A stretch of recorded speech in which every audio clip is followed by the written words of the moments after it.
Everybody, welcome. It's Your Legacy Live Tuesday morning. Glad to be here again. Another quick one today.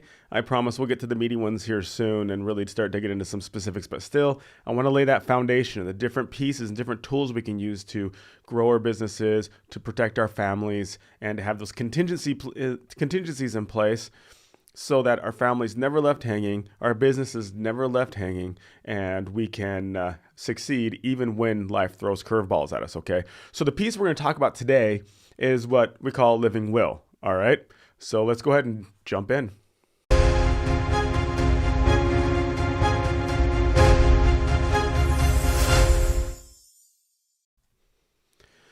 All right, so what is a living will? All right, so a living will, well, some people, and sometimes it gets confused with a last will, right? Or last will and testament, or what we just call a will, right?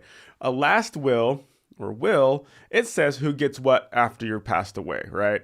If you want to know more about wills and how they work, you can look at our other fact video on last wills. But today it's all about living wills, okay? So living will, those apply to us when we're still alive.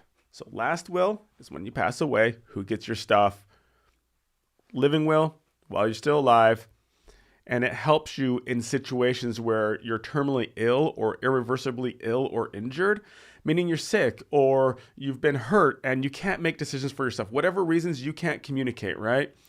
Maybe you're in a coma, or maybe you're just you've just been diagnosed with Alzheimer's or some kind of degenerative illness to where you can't communicate properly. Again, it can be a very temporary thing or a permanent thing. These last wills, the living will, it applies in a temporary basis or in a permanent basis, all right? They're very flexible, and you can really take control of these situations with a living will that's been thought out and really personalized and tailored to your needs and your desires and your wishes, right? So if you're unable to communicate and you're on life support, your living will, it clarifies at what time and after what number of days would you want to be taken off that life support, right? So you could be, you could ask for 3 days or maybe 5 days or 7 days, maybe 2 months. It's totally up to you. But the idea is that you've thought about it ahead of time.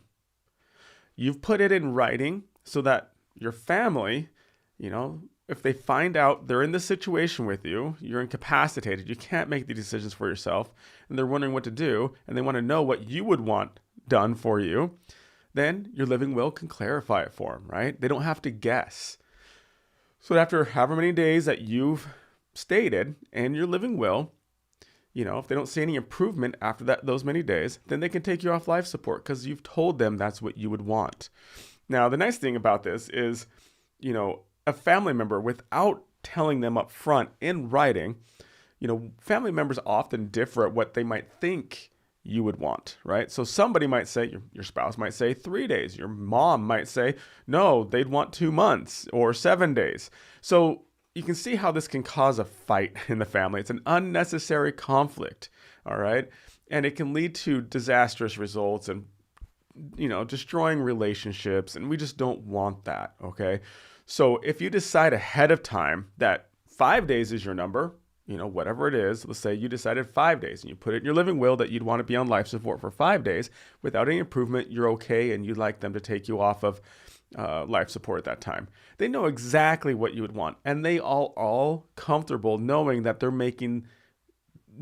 enacting, right? They're following your directions. They're not trying to figure it out. They're not hoping they know what you would want, okay? You've relieved them of that burden. It's a huge blessing to them in this situation, okay? If you know anybody who's been through this with a loved one, you know that this can be a very stressful and hard time. Even when you have a living will, and they're following your instructions, it can still be kind of an emotional time, but at least they know that they're following your will and they're following your wishes, okay? So relieve them of that. Give them this blessing and provide yourself with the peace of mind knowing that if you're ever in that situation, you know that your wishes will be followed and you don't have to doubt that. So that's a living will.